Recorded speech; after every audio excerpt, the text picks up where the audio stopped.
Hello guys, নতুন একটি ভিডিওর সাথে চলে আসলাম আবার আপনাদের সামনে। তো গাইজ আজকে আমি একটা পিসি অর্ডার দিয়েছিলাম, তো সেই পিসিটি সত্যি বলতে হাতে পেয়ে গেছি। তো আজকে আমি সেটা আনবক্সিং করে আপনাদের সামনে দেখাতে যাচ্ছি। তো এখানে প্রথমে আনবক্সিং হচ্ছে দেখতে পাচ্ছেন। তো এখানে জাস্ট আমি কাটার চেষ্টা করছি, দেখা যাক এখানে কী হয়। তো এর মধ্যে সব সমস্ত কম্পোনেন্টের আপনার কভারগুলো রয়েছে, আর পিসির তো আলাদা বিল্ড হয়ে রয়েছে। তো এখানে শুধু মাউস আর কিবোর্ডের একটা বক্স, আর বাকি সবগুলো আশা করি সব খালি রয়েছে, খালি বক্সগুলো। তো এখানে গাইজ দেখতে পাচ্ছেন আইমাইকের একটা মাউস কিবোর্ডের কম্বো রয়েছে।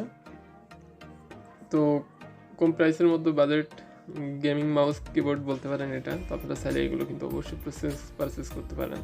তো এখানে আমার পিসিতে যেগুলো রয়েছে এখানে আপনারা দেখতে পাচ্ছেন এখানে CX550M। তো এটা কোর্সারের একটি 550 ওয়াটের একটি পাওয়ার সাপ্লাই। তো এটা কিন্তু আমি নিয়েছি বাড়তি পাওয়ার নিয়েছি, পাওয়ার সাপ্লাই এত কিন্তু প্রয়োজন পড়ে না, 350 থেকে 450 এনাফ ছিল, কিন্তু বাড়তি নিয়েছি কারণ আমি ভবিষ্যতে একটা গ্রাফিক্স কার্ড কিনতে চাই সেই জন্য। তো এখানে কিন্তু আমি Ryzen 5 5600G ব্যবহার করা হয়েছে প্রসেসর অ্যান্ড এখানে আপনার EX900 HP 256GB একটি SSD কার্ড রয়েছে, NVMe SSD, আর পাশাপাশি PNY 16GB র্যাম রয়েছে। তো এই হচ্ছে কম্পোনেন্ট, আর বাকি কিছু রয়েছে সেগুলো আপনাদের সামনে তুলে ধরার চেষ্টা করি। তো এখানে যেখানে একবার যে ভেবেছিল সবগুলো তুলে রাখার চেষ্টা করি, তারপরে অন্য কম্পোনেন্টগুলো দেখবো আর পিসি বিল্ডটা দেখবো। আর এখানে কিন্তু কোর্সার CX সিরিজের যে পাওয়ার সাপ্লাইগুলো রয়েছে এগুলো কিন্তু সেমি মডিউলার, তার মানে কিছুটা মডিউলার হিসেবে ব্যবহার করা যায়। কিছু কিছু তার ক্যাবেলগুলো আপনার অপরিজনীয় ক্যাবেলগুলো কিন্তু খুলে রাখা যায়। তো সেই হিসেবে এখানে কিছু ক্যাবেলও রয়েছে, সেমি মডিউলার বলা হয়েছে যেহেতু। এগুলো পাঠিয়ে দিচ্ছে যথেষ্ট ভালো, ভবিষ্যতে কাজে লাগলে ব্যবহার করা যেতে পারে, সমস্যা নাই। এগুলো সমস্ত জিনিসগুলো আবার ভালোভাবে কভার করে রেখে দেবো, যে কোনো সময় ওয়ারেন্টির দরকার পড়তে পারে, বলা যায় না।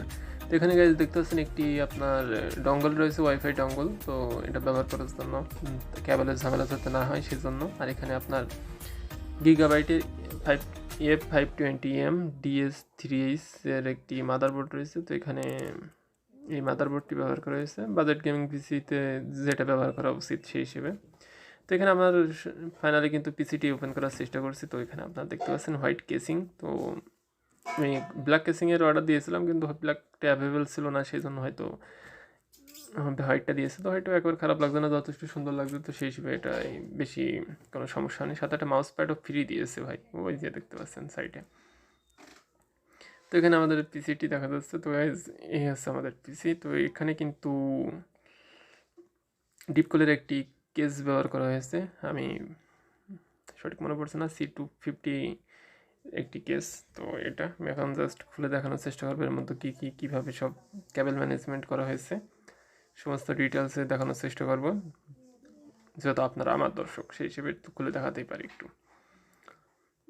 তো এর মধ্যে দেখতে পাচ্ছেন এখানে সমস্ত কম্পোনেন্টগুলো আপনারা ভালোভাবে দেখতে পাচ্ছেন। তো আমি একটা খুব শীঘ্রই লিকুইড কুলার এটা কেনার কথা ছিল, কিন্তু যেটা আমি কিনতে চেয়েছিলাম ডিপ কুলার, সেটা কিন্তু পাওয়া যায়নি, সেই জন্য আমি আপাতত স্টক কুলারই ব্যবহার করছি। তো ভবিষ্যতে বলতে 2-1 মাসের ভিতরে আবার যখন অ্যাভেলেবেল হয়ে যাবে সেই ডিপ কুলার আপনার লিকুইড কুলারটি আমি অ্যাড করে নেব, যেহেতু অনেক প্রেশার তো দিবই ভাই আমার পিসির উপরে। তো এখানে আপনারা সমস্ত কম্পোনেন্টগুলো দেখতে পারবেন, র্যাম।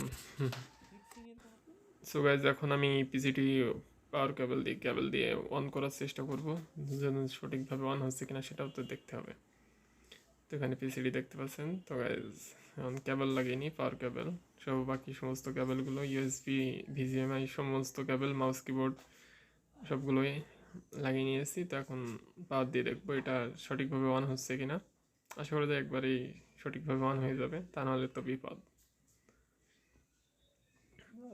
তো এখানে আমার টেবিলে কিন্তু কোনোভাবেই শ্যুট করছে না, দেখতে পাচ্ছেন অনেক ছোট হয়ে গেছে। তো এখানে অন করে ফেলেছি। তো গাইজ পিসিটি দেখতে এমন, আর খুব শীঘ্রই আমি ডিটেলস ভিডিও নিয়ে আসার চেষ্টা করবো আপনাদের সামনে, সে পর্যন্ত অপেক্ষা করুন। আশা করি ভালো থাকবেন, আর আজকের ভিডিওটি অবশ্যই আপনারা এনজয় করেছেন। তো গাইজ আজকের মতো এইটুকুই। যদি ভিডিওটি ভালো লাগে তাহলে অবশ্যই চ্যানেলটিকে সাবস্ক্রাইব করুন এবং লাইক কমেন্ট অ্যান্ড শেয়ার করতে একদম ভুলবেন না। সকলকে ধন্যবাদ ভিডিওটি দেখার জন্য।